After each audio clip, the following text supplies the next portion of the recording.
여러분 안녕하세요. 믿고 보는 원불대 불교 대백과의 원영입니다.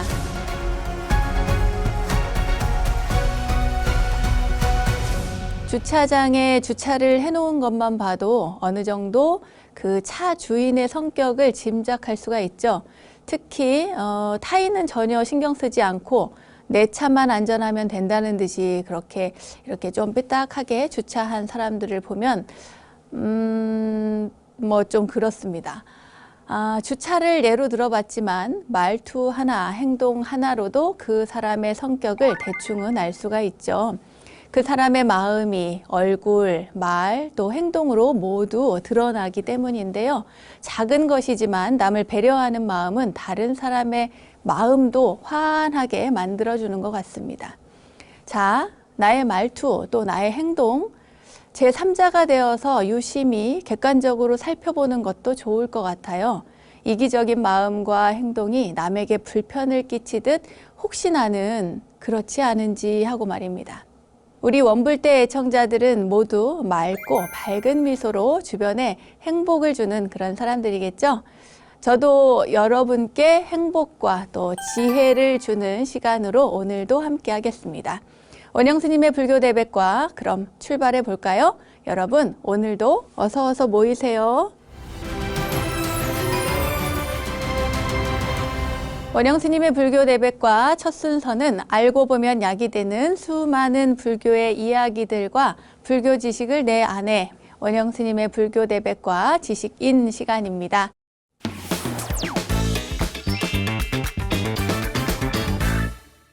불교계의 쪽집게 강사 아니 이 닉네임은 뭐 제가 지은 건 아닙니다. 결코 아니에요. 아무튼 원불대 기초교리 강좌가 벌써 5번째 시간입니다. 불교의 근본 교리죠. 고, 무상, 무아를 이렇게 대신하는 법인사상, 3법인을 시작으로 해서 지난 시간에는 불교의 실천 교리인 사성제 8정도까지 공부를 했는데요. 오늘은 원불대 기초교리 강좌 마지막 시간으로 중도와 12연기에 대해서 공부를 해보도록 하겠습니다. 오늘도 귀를 쫑긋하게 또 마음도 쫑긋하게 하시고 잘 따라오시고요. 혹시 의심이 된다, 이해가 좀 안 된다, 그럼 걱정할 필요 없습니다. 원불대 다시 보기든 BBS 불교방송 너튜브를 통해서 언제든지 찾아볼 수 있으니까요. 여러분 반복학습 꼭 실천해 보시기 바랍니다.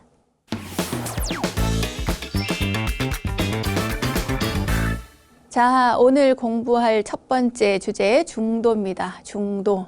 가운데 중자에 길 도자를 쓰는 중도. 이 중도는요, 그야말로 가운데 길이죠. 이 가운데 길이 무엇이냐? 구체적으로 말하자면 팔정도입니다. 팔정도의 실천을 통해서 고와 낙, 그러니까 양극단을 떠나서 심신의 조화를 얻는 길, 그 가운데 길이 바로 중도인 것입니다. 그러니까 중간을 말하는 것은 아니에요. 이게 주의할 점인데요. 딱 한 중간을 이야기하는 것이 아니라 양극단, 너무 극한 것들을 피해서 그 가운데로 가라는 이야기입니다.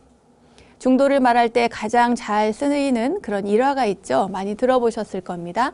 소나존자의 거문고 이야기입니다. 뭐 우리말로 해서 그냥 거문고라고 했지 인도 당시에 있었던 그런 인도 악기를 이야기합니다. 그 이야기를 먼저 한번 꺼내보도록 하죠. 소나존자는 깨달음을 빨리 얻기 위해서 아주 맹렬하게 정진을 했습니다.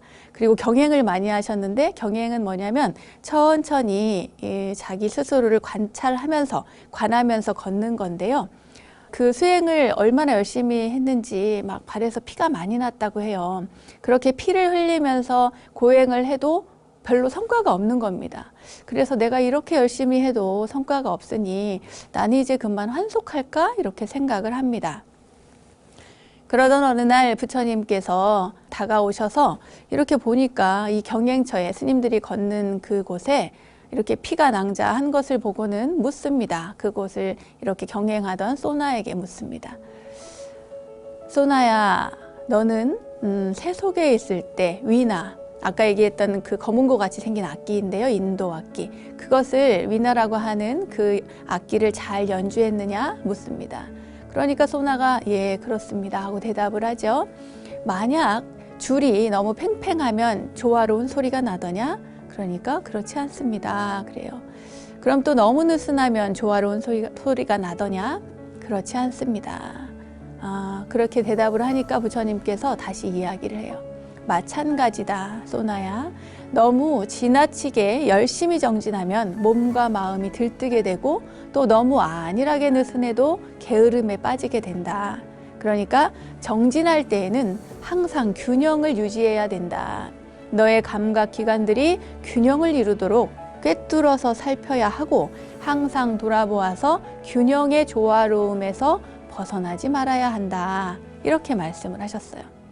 그러니까 이 말은 뭐냐면 극단적인 것을 경계하라는 겁니다. 스스로를 잘 살펴서 너무 내가 몸이 상하도록 막 치이게 하는 거 아니야? 이건 내가 너무 게으른 게 아니야? 이것을 잘 살피면서 수행을 하라는 거예요. 중도는 아까도 말씀드린 것처럼 중간을 말하는 것이 아니라 고행과 쾌락을 벗어난 그 새로운 길을 중도로 이해하시면 되겠습니다. 쌍요따 니까에 의하면 이런 말이 나옵니다. 세상 사람들은 흔히 두 가지 입장에 따른다. 그것은 있다와 없다다. 그러니까 흑백 논리를 말하는 거겠죠. 만일 사람이 올바른 지혜로서 세상의 시작을 잘 관찰한다면 세상이 없다는 것은 있을 수 없다. 또한 사람이 올바른 지혜로서 이 세상의 저 끝을 잘 관찰한다면 세상에 있다는 것도 있을 수 없다. 어렵죠? 모든 것이 있다고 한다면 하나의 가설이다. 그리고 또 모든 것이 없다고 한다면 그 또한 제2의 극단적 가설이다. 인격을 완성한 사람은 이 두 가지 극단적 가설에 가까이 가지 않고 중도에 의해서 법을 설한다. 대립하고 있는 두 교설 어디에도 치우치지 않기 때문에 중도라고 하는 것입니다. 이 이야기가 조금 어렵게 들릴 수 있는데요. 여러분 반복해서 들어보시기 바랍니다. 이 이야기를 가장 잘 표현한 분이 바로 용수보살님이십니다. 중론 초품에 보면은요, 인연법이 곧 공이고, 공이 곧 그 연기법이고, 그것이 바로 중도라는 말이 나옵니다. 중도. 그러니까 중도를 깨닫는다고 하는 것은요, 연기를 깨닫는다라고 하는 의미라고 보시면 됩니다. 이 용수보살님이 설명한 그 팔불이라는 게 있어요. 중도를 설명할 때, 중간을 설명할 때 하는 팔불인데 가장 적절한 설명이라고 할 수 있습니다. 이 팔불이 뭐냐면 불생불멸, 그러니까 불생불멸 이렇게 해야 되겠죠? 그 다음에 불상부단, 그리고 불일불이, 불례불거, 이게 8가지입니다. 그러니까 불생불멸, 나지도 멸하지도 않아. 남도 없고 멸함도 없다는 얘기예요. 불상부단, 항상한 것도 없고 끊어지는 것도 없어요. 불일불이, 하나도 아니고 둘도 아니고. 불례불거, 오는 것도 아니고 가는 것도 아니고.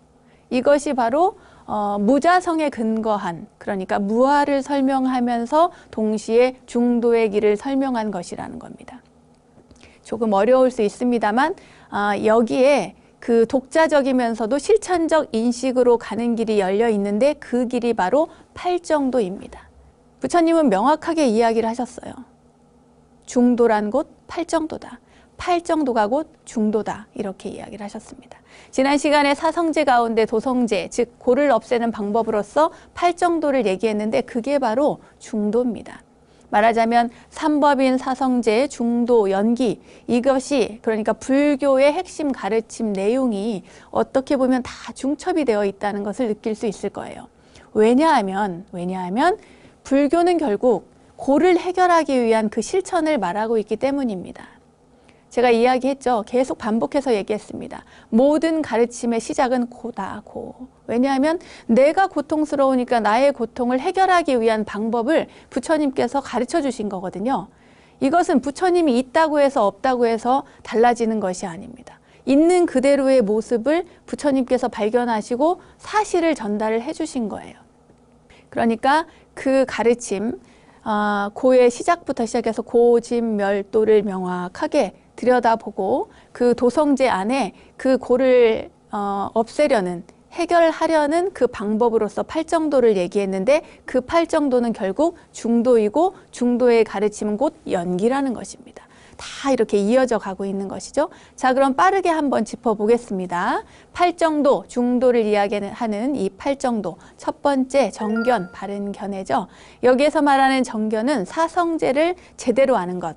이 사성제뿐만이 아니라 이 세상이 어떻게 돌아가고 있는지, 왜 고인지, 그 원인은 무엇인지, 그걸 없애려면 어떻게 해야 되는지 이것을 잘 보는 것이 바로 바른 견해 정견입니다. 정사유, 바른 생각이죠. 이거는 나쁜 짓 하지 않으려는 생각이에요. 남을 해치려는 생각을 해서는 안 된다 이 말입니다. 세 번째 바른 말 정어입니다. 정어는 우리 너무 쉽게 하죠. 남의 말 쉽게 하죠. 그런 남의 말 하지 말라는 얘기예요. 거짓말도 하지 말고 악담도 하지 말고 입으로 짓는 그런 어떤 나쁜 것들을 하지 말라는 겁니다. 네 번째 정업, 바른 행동입니다. 살아있는 생명을 죽이지 않고, 그러니까 오히려 소중히 여기는 것을 이야기하겠죠. 그리고 나쁜 짓 하지 마라. 몸으로 짓는 나쁜 행위를 하지 말라는 얘기입니다. 다섯 번째 정명입니다. 바른 생활 수단이죠. 잘못된 방법으로 생계를 유지하지 말라는 얘기예요. 잘못된 방법. 저번에도 예를 들었지만 마약을 판다거나 몸에 안 좋은 것들을 이렇게 팔면서 생계를 유지하는 것은 바른 생활 수단이 아니라는 얘기입니다. 여섯 번째 정진입니다. 바른 정진이에요.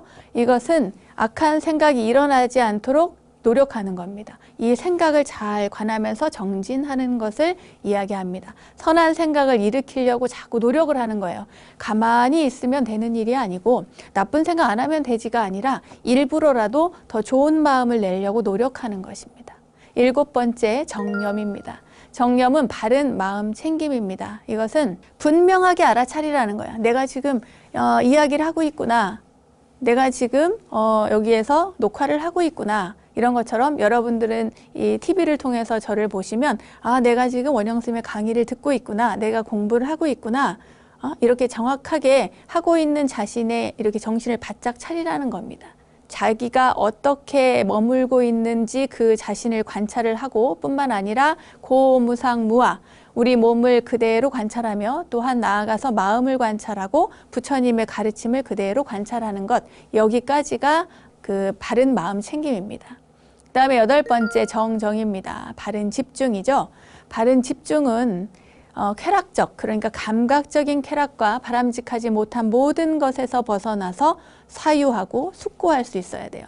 그리고 명상하면서, 그러니까 관찰하면서 얻어지는 환희, 기쁨, 그리고 그 선정에 머무는 것, 여기까지가 이 선정에 관한 이야기까지가 여덟 번째입니다. 자, 이렇게 해서 팔정도를 말씀을 드렸어요. 그리고 팔정도가 바로 중도라는 사실 여러분 기억하시기 바랍니다. 제가 일본에서 공부하고 돌아올 때 한 교수님께서 그런 이야기를 하셨습니다. 세계적인 아주 저명한 불교 학자셨는데요. 그분께서 당신이 평생 공부를 하고 보니 불교라는 것은 결국 치우침이 없이 조화롭게 살려고 노력하고 컨트롤하는 것이 가장 중요한 것 같다. 저한테 그런 말씀을 하셨습니다. 저는 그게 굉장히 깊이 와닿았어요. 조화로운 삶, 극단에 치우치지 않는 조화로운 삶, 이것이 어쩌면 중도의 가르침과 연결될 수 있겠구나, 이해할 수도 있겠구나, 이렇게 받아들였습니다. 제 생각에는 중도라는 것은 어떻게 살 것인가에 대한 대답이라고 생각을 합니다. 그리고 그 대답이 바로 팔정도라는 거죠. 이 팔정도의 수행이야말로 불교의 수행이고 모든 것을 담고 있는 수행인 것입니다. 이것을 사상적으로 정리해 놓은 것이 삼법인 사성제라면 팔정도는 그 수행법인 것이죠. 치우침 없이 조화롭게 무상한 삶으로부터 또 무상한 탐진치로부터 자유롭게 살라는 가르침이 바로 중도의 지혜가 아닐까 하고 저는 이해하고 있습니다. 여러분들은 어떻게 생각하시는지 모르겠네요.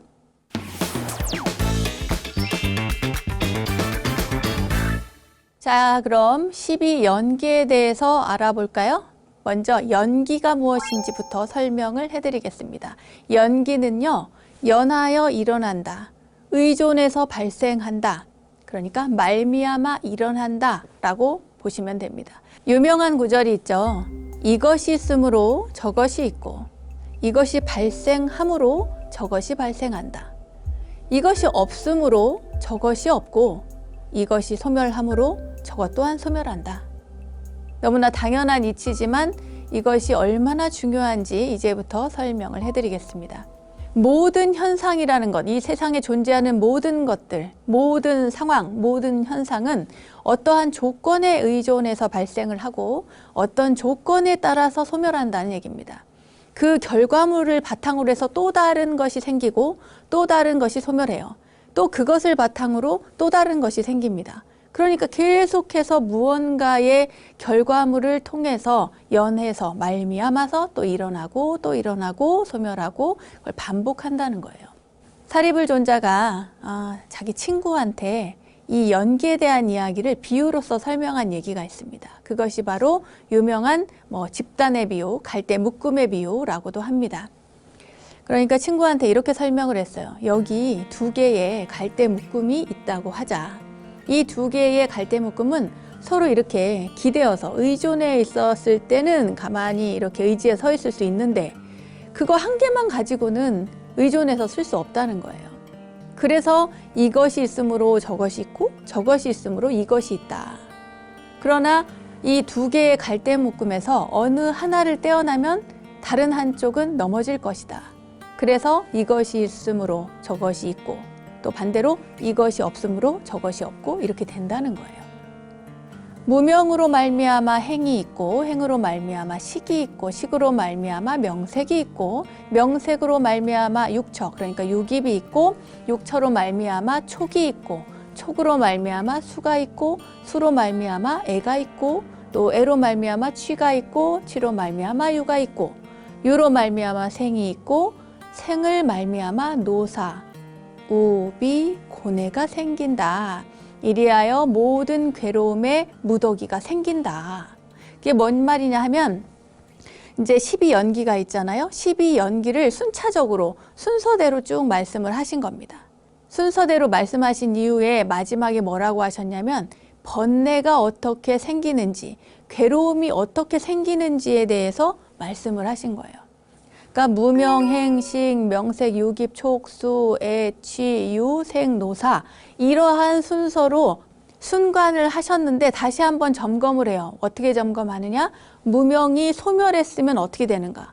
무명이 소멸하니까 어떻게 돼요? 행이 소멸하고 행이 소멸하니까 뭐가 돼요? 식. 무명, 행식, 명색 이 순서대로 쭉 소멸하는 것을 알게 되는 거예요. 그래서 경전에 무명이 멸함으로 행이 멸하고 행이 멸함으로 식이 멸하고 식이 멸함으로 명색이 멸하고 명색이 멸함으로 육처가 멸하고 육처가 멸함으로 촉이 멸하고 촉이 멸함으로 수가 멸하고 수가 멸함으로 또 뭐가요? 애가 멸하고 애가 멸함으로 취가 멸하고 취가 멸함으로 유가 멸하고 유가 멸함으로 생이 멸하고 생이 멸함으로 노사우비 고뇌가 멸한다. 이리하여 모든 괴로움의 무더기가 멸한다. 이렇게 나옵니다. 율장에 나오는 이야기예요. 비나야 피타카. 이 순간에 대해서 이야기한 이유는 왜 번뇌가 생겼는지, 어떻게 해서 발생을 했는지를 관찰하는 거예요. 그리고 쉽게 말해서 우리가 병이 왜 생겼는지를 잘 찾아보는 겁니다. 그리고 역과는 뭐냐면 그 번뇌를 제거하는 과정을 관하는 거예요. 뭐를 없애면 뭐가 없어지지? 뭐를 없애면 뭐가 없어지지? 이렇게 되는 거예요. 자, 무명에서부터 노사까지 먼저 한번 쭉 훑어보고 다시 한번 얘기를 할게요. 이 12가지 인과관계로 인연을 설명하는 교리를 12연기라고 하는데 이 12유지라고도 합니다. 12개의 각항은 윤회의 생존을 구성하는 부분이니까요. 아까 말씀드린 것처럼 무명에서부터 쭉 시작을 해서 나중에 생, 노사까지 노사 우비고뇌도 나오지만 그냥 노사 하면 됩니다. 여기까지 해서 12연기라고 하는데 무명부터 먼저 살펴보도록 하겠습니다. 무명은 말하자면 근본이 되는 무지한 거예요. 무지. 왜 무지냐? 제가 아까 얘기했죠. 어떠한 인연으로 해서 어떠한 것이 소멸을 하고 결과물을 만들어내고 그것이 또 그 바탕이 돼서 또 다른 것을 만들어낸다 이런 것처럼 그렇게 이렇게 쭉 이렇게 쌓아온 업들이 있는데 내가 그렇게 수없이 많은 생을 거쳐서 이렇게 살아왔으나 모르는 거예요. 이 삶에 대해서. 생이 고인 것은 알겠는데 왜 고인지, 무상의 이치, 무아의 이치, 또 이 연기의 이치 이런 것들을 모릅니다. 설령 안다 해도 그것을 제대로 받아들이지 못했던 그것들이 만들어낸 깜깜한 무지의 세상, 이것이 무명이 되는 거예요. 없을무에 밝을명, 밝음이 없는 거야.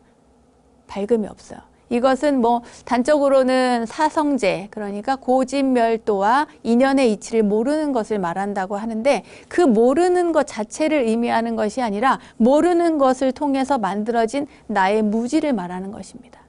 그 다음 행입니다. 행은 그것을 통해서 만들어냈던 업을 이야기를 해요. 무지, 무명을 인연으로 해서 만들어진 업, 그것이 발생된 업이 바로 행입니다. 그러니까 우리가 알게 모르게 아기 때부터 가지고 있던 습이 있어요. 습.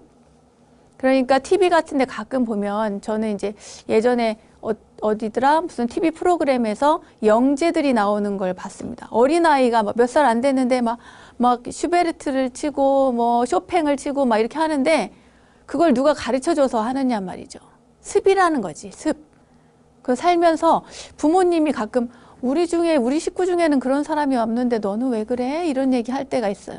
그것도 자기가 모르는 오래전부터 쌓아온 어떤 업기, 습기라는 겁니다. 이것이 바로 무명무지로부터 오랜 세월 동안 가지고 온 습입니다. 그것이 바로 행을 얘기하는 거고요. 그 다음 얘기를 하겠습니다. 그리고 식입니다. 식은 거기에서 오는 무명에서 그 어떤 습기가 발생을 했잖아요. 행. 그 행을 통해서 다시 그 습을 반복을 하니까 뭐가 되겠어요? 의식작용이 일어난단 말이에요. 지금까지 이야기들은 모두 내 바탕으로서 이어진 그런 습기입니다. 어떤 사람이 밭에다가 씨앗을 뿌렸어요. 씨앗을 뿌렸으면 그 씨앗이 똑같은 씨앗인데 아주 양질의 밭에다가 씨앗을 뿌렸을 경우와 아주 건토, 그러니까 이제 막 모래 같은 그런 곳에다 씨앗을 뿌렸을 때 어떤 게 더 잘 자라겠습니까? 뭐 하다못해 선인장 같은 경우에는 어디든 뭐 잘 살긴 하겠지만, 지금까지 무명행식 여기까지 오는 동안에 가져온 것들은 말하자면 씨앗을 이야기하는 것이 아니라 이 바탕, 이 흙을 얘기한다고 보시면 됩니다. 그 다음에 명색이 생겨요. 의식작용이 일어난 다음에 그러한 것들을 내가 가지고 있다고 보시면 됩니다. 내 몸과 마음의 형상을 뜻하는 것이 명색입니다. 그러한 것들을 가지고 명색이 일어나는 거예요. 그러니까 이 명색이라고 하는 것은 몸과 마음, 그러니까 존재하는 모든 것들, 형상이 있는 모든 것들, 식이 대상이 되는 모든 것들을 이야기를 합니다.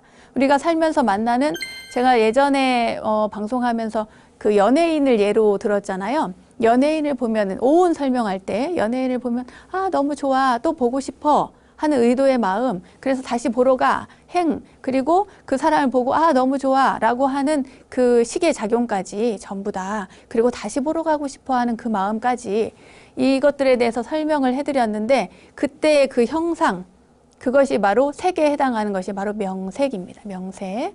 이 명색을 받아들이는 거예요. 보고, 눈으로 보고 귀로 듣고, 저 사람은 저렇게 생겼구나, 이 물건은 이렇게 생겼구나, 이것을 육입, 안입이 설신의 육근을 통해서 들어오는 것들, 그래서 발생하는 것들, 이것을 육입, 육처라고 합니다. 6군데이기 때문에. 다음은 촉입니다. 촉. 그러니까 내 몸의 이 육근과 만나는 외부 경계가 만났을 때 받아들여지는 그 느낌들, 촉, 그러니까 접촉되는 것, 눈 그 망막에 맺힌 어떤 상, 이것도 촉이 될 수 있고요. 이렇게 귀로 귀에 들어와서 접촉되는 소리가 인식되고 뇌를 통해서 전달되는 이것이 바로 촉입니다. 그리고 누군가의 목소리를 듣고 저 스님 목소리가 너무 좋아, 저 스님은 처음 너무 참 환희롭게 생겼어, 여법하게 생겼어, 아이 좋아라, 뭐 이렇게 받아들일 수 있는 것, 좋고 나쁨의 느낌, 난 저 사람 별론데? 라고 하는 알 수 없는 그 느낌, 이것이 바로 수입니다. 수. 그러니까 좋고 나쁨을 감수하는 감각, 그 인식, 촉 이후에 생기는 좋고 나쁜 느낌, 이런 것을 이야기합니다. 그러니까 동일한 걸 봐도 사람마다 다 받아들이는 게 다른 거예요. 왜냐? 살아온 습기가 다르고 업이 다르고 그 바탕이 다르기 때문에. 그런데 누구를 보고 났을 때 좋고 싫음이 생기면, 만약에 좋은 사람이 생겼어, 그러면 그 사람이 너무 좋은 거예요. 사람은 누구나 싫은 것들, 싫은 사람을 피하고 좋은 것, 좋아하는 사람, 즐거운 것들, 이런 것들을 추구하는 그런 욕망을 가지고 있습니다. 이것이 바로 애예요, 애. 가래라고 얘기하죠. 목마를 갈자. 목마른 사람이 물을 찾는 것과 마찬가지로 그러한 욕망이 있습니다. 그 가래라고 하는 것에 좋은 것을 찾는 욕망은 누구나 다 있습니다. 근데 이것을 쉽게 우리가 사랑이라고 표현을 한다면 이 사랑하는 마음, 누군가를 소유하려고 하는 그 마음이 결국 그 다음에 취를 만들어내요. 취, 뭐냐? 내가 원하는 것에 집착하는 작용을 말하는 겁니다. 내가 좋아하는 사람 옆에 두고 싶어. 나는 그 사람하고 같이 있고 싶어. 또 내가 좋아하는 것을 갖고 싶어. 내가 좋아하는 것을 사서 내가 소유하고 싶어. 이런 거죠. 그러니까 이 앞에서 말하는 애는 마음속에서 생기는 심한 애증의 생각인데 반해서 이 취는 생각 뒤에 일어나는 거예요. 내가 너무 좋으니까 갖고 싶은 거예요. 취사, 좋은 것은 갖고 싫은 것은 버리고자 하는 그러한 실제 행동, 이것이 바로 취입니다. 이 취, 갖고 나면 뭔가가 생깁니다.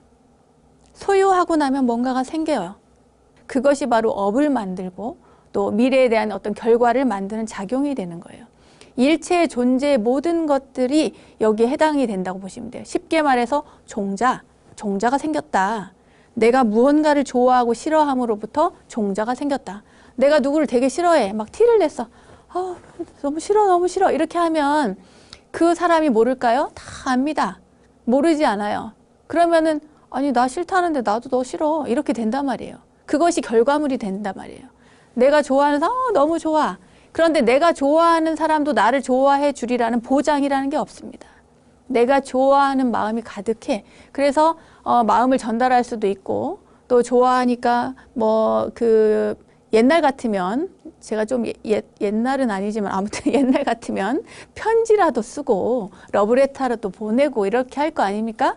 어쨌건 좋아하는 마음이 전달이 되고 서로 소통이 되어서 그래서 만남이 이루어지고 취함이 생기고 취함으로 인해서 유가 생기는 겁니다. 자, 유가 있어요. 종자가 생겼어. 그럼 어떻게 될까요? 어떻게 되겠습니까? 생이 되겠죠. 생. 무언가를 탄생시킵니다. 취함의 결과로서 뭔가가 또 태어나는 거죠. 자, 생이 있어. 태어나면은 어떻게 됩니까? 생명이 있는 모든 존재는 다 병들고 늙고 죽고 하는 괴로움이 생깁니다. 이렇게 해서 무명행식, 명색유깁, 촉수, 애취, 유생, 노사의 12가지가 12연기가 이렇게 해서 일어난다라고 하는 것을 부처님께서 순관을 하신 거예요. 고통이 어떻게 발생되는가. 그러면 만약 이것들이 없어지면 순차적으로 없어지겠죠. 그런데 자 그러면 역관을 그럼 왜 하셨는가? 역관은 번뇌를 제거하기 위해서, 병을 치유하기 위해서 역관을 하셨다는 거예요. 자, 누누이 다시 말씀드립니다. 불교는 고에서 출발합니다. 이 세상이 고다. 이 고라는 것은 무엇인가? 고가 뭐예요? 몸이 아프면 고예요. 그죠? 어느 날 거울을 보고 어머 나 흰머리 생겼어. 어머 나 이마에 주름 생긴 거 봐. 눈 밑에 주름이 자글자글하네. 자식이 속썩여, 남편이 속썩여, 집안일이 잘 안 돼, 코로나 때문에 사업이 잘 안 돼. 이 모든 고통, 이 고에서부터 시작을 합니다. 그 고라는 것은 삶의 현장인 거예요. 그러니까 늙고 병드는 이 삶. 나는 왜 이렇게 살아야 돼요? 스님 저 왜 이렇게 살까요? 우리가 왜 열심히 살아야 될까요? 이렇게 묻습니다. 왜 살아야 돼? 생명이 있으니까 사는 거예요. 노사, 늙고 병들고 하는 것이 왜 있어요? 라고 물으면 그 앞을 거슬러 보세요. 왜? 태어났으니까 사는 거예요. 태어났으니까. 생이 있기 때문에 노사가 있는 거거든요. 자, 그러면은 우리 늙고 병들고 이런 거에 대해서는 고민할 필요가 없는 거예요. 죽음에 대해서 고민할 필요가 없어. 왜? 태어났으니까. 생이 있기 때문에 그렇게 당연히 생명이 있는 모든 존재는 소멸이라는 게 있기 때문입니다. 자, 그러면 나라고 하는 인간이 이 세상에 태어났는데 그러면은 생이 왜 있나? 왜 있을까요? 거슬러 올라가 보세요. 뭐예요? 종자가 있는 거예요. 종자. 그러면 이 종자는 어디서 나왔냐? 어디서 나왔겠어요? 아버지와 어머니한테서 나온 거예요. 아버지와 어머니가 서로 함께 했기 때문에 그 서로 함께해서 사랑하면서 취했기 때문에 거기에서 유가 발생을 한 거죠. 그 아버지, 어머니가 그러면 어떻게 해서 그런 취함을 갖게 되었는가? 앞에 거슬러 가면 뭐예요? 사랑이 있었기 때문이야. 사랑이 있었고 사랑이 있으니까 사랑하는 사람을 곁에 두고 싶었던 거예요. 그죠? 그러면은 그 사랑은 왜 생겼어? 그 사람을 만나니까 느낌이 좋아. 어머니한테 물어보세요. 아빠 만났을 때 어땠어요? 이러면 아빠 첫눈에 너무 잘생겨서 너무 좋았어. 이렇게 말할 수 있단 말이에요. 내 아내 너무 예뻤어 뭐 라든지 아니면 목소리가 너무 좋았어 라든지 아니면 이도저도 아니면 내 아내 너무 착했어. 그냥 느낌이 너무 좋은 거야. 그냥 그 느낌을 좋은 느낌을 받아들이려면 접촉이 있어야 되는 거예요. 어떤 것으로라도 안이비설신의 이 육군을 통해서 이 접촉이 있어야 된단 말이에요. 만남의 순간 그 촉이 있었어. 그러면 그 촉이 어떻게 해서 생겼는가? 보니까 이 안이비설신이를 통해서 얻어지는 거였어요. 그러면 안이비설신이만 있나? 그럼 안이비설신이는 어디서 왔어요? 형상이 있는 명색에서 온 거예요. 존재하는 것. 그죠? 그 명색은 그러면 형상이 있고 존재하는 것들은 그럼 어떻게 해서 생겼는가? 업에 의해서 생겨난 거예요. 업에 의해서. 그동안에 업에 의해서. 어떠한 누군지 어떤 업이 있는지 우리는 아무도 모르지만 그것에 의해서 발생을 했단 말이에요. 그러면 그 업은 어떻게 해서 생겼어? 무명으로 지은 업에 의해서 행이 있었기 때문이란 거죠. 그러면 그 행은 어디서 나왔어? 알 수 없는 무명무지로부터 왔다는 거예요. 이렇게 해서 부처님께서 역관을 하신 겁니다. 제가 지금 이렇게 인간을 대입시켜서 생명의 탄생에 대한 이야기를 배경으로 여러분께 설명을 해드렸지만 이건 어디까지 하나의 예이고요.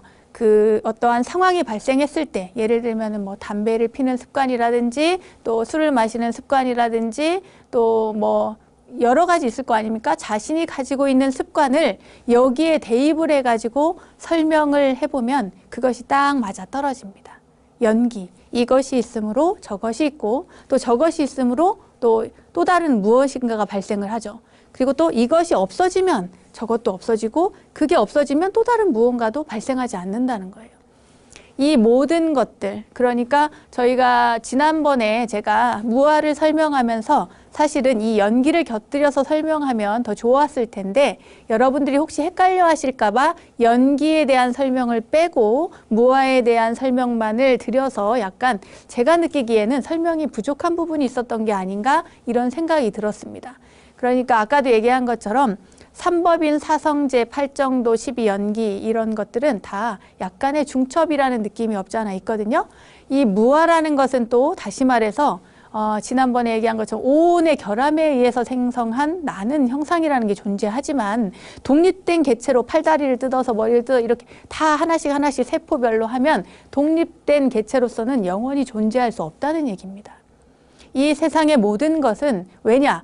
인연에 의해서, 조건에 의해서 결합되어 있기 때문에 영원한 그 무엇이 있을 수 없다는 거예요. 그래서 다시 말해서 서로 연결되어 있기 때문에 연기이고 무아라는 겁니다. 그것을 뒷받침하는 것이 오늘 이 12연기의 내용입니다. 자, 여러분, 이 모든 것들을 한 묶음으로 해서 쫙 연결해서 바라보시면 더 좋을 것 같고요. 사성제, 그리고 삼법인, 이러한 핵심적인 교리들, 그것들을 바탕으로 해서 우리가 무조건 불교는 다른 수행이 없어요.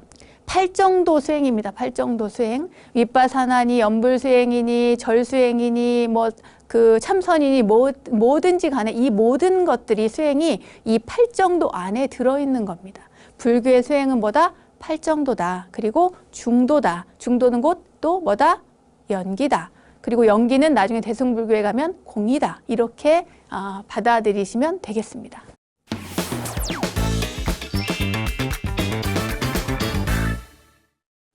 불교 지식을 내 안에 원불대 지식인 시간. 오늘은 원불대 불교 기초교리 강좌 마지막 시간으로 중도에 대한 이해 그리고 12연기 진리에 대한 공부를 해봤습니다. 저와 함께한 불교 기초 교리 강좌 많은 도움이 되셨길 바라고요. 자, 불교 지식을 내 안에 원불대 지식인 오늘은 여기까지입니다.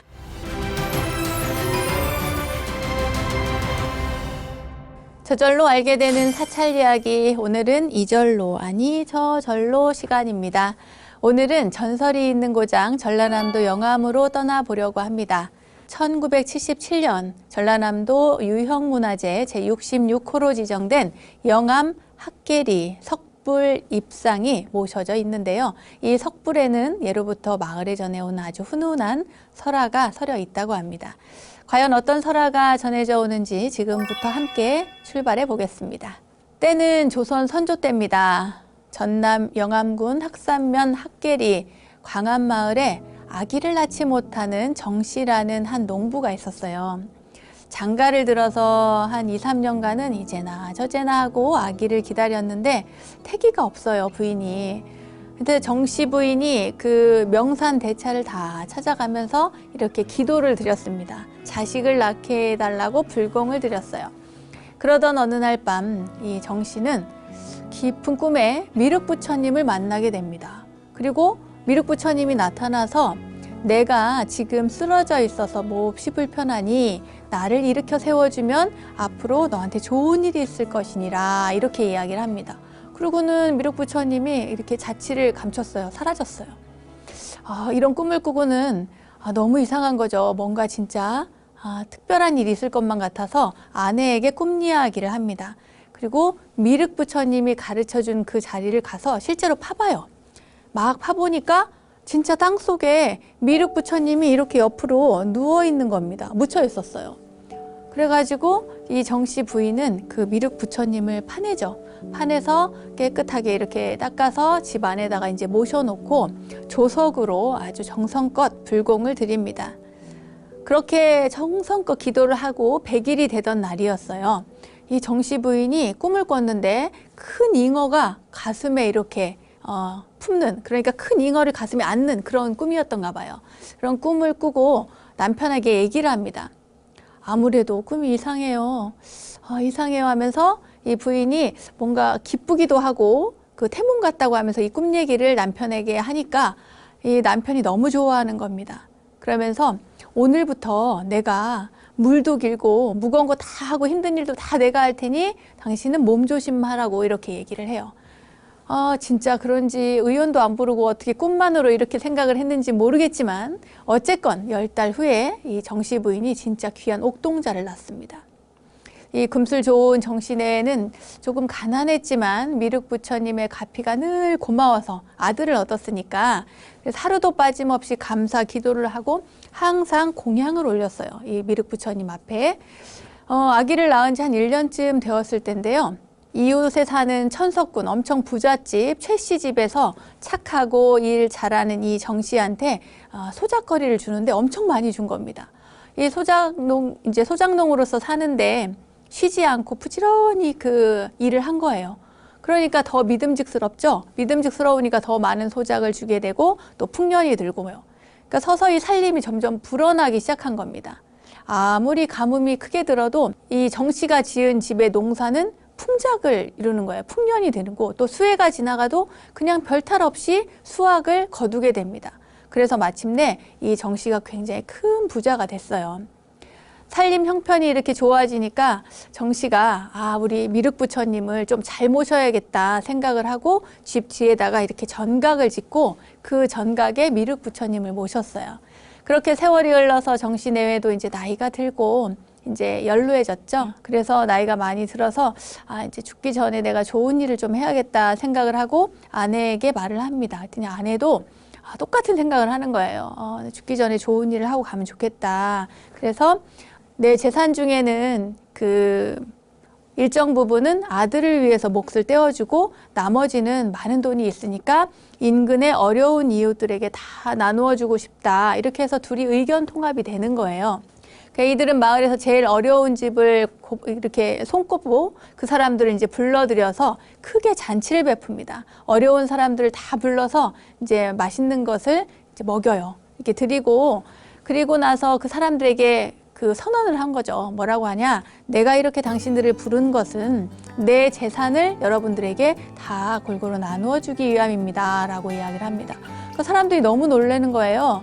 그래서 도대체 왜 그러냐 물으니까 사실 제가 아들을 얻고 이렇게 넉넉하게 살게 된 것은 모두가 다 미륵부처님의 가피를 입었기 때문이다. 그 본래 재물이라는 게 원래 주인이 없는 거 아니냐. 다 부처님 은혜를 받아서 그런 거니까 은혜를 갚는 뜻에서 이 자리를 이렇게 마련한 것입니다 하면서 이야기를 합니다. 그리고 제일 좋은 전답 그 한마지기를 떼서 그걸 공동으로 이제 농사를 짓게 하고요. 거기에서 나온 수입으로는 반드시 미륵부처님께 공양을 올리게 한 겁니다. 그래서 미륵부처님께 매년 제사를 지내달라고 부탁을 한 거예요. 마을 사람들에게. 그래서 이 마을에서는요, 그 이후에 매년 미륵 부처님께 제사를 올리고 있다고 합니다. 제주는 일주일 전부터 목욕 재개하고 맑은 청정한 생활을 해야 되고요. 그리고 또 온 마을 사람들이 다 모여서 제를 지내는데, 특히 자식이 없는 부인들이 지성으로 기도를 드리고 나면 꼭 자식을 낳는다는 그런 이야기가 전해 내려오고 있습니다.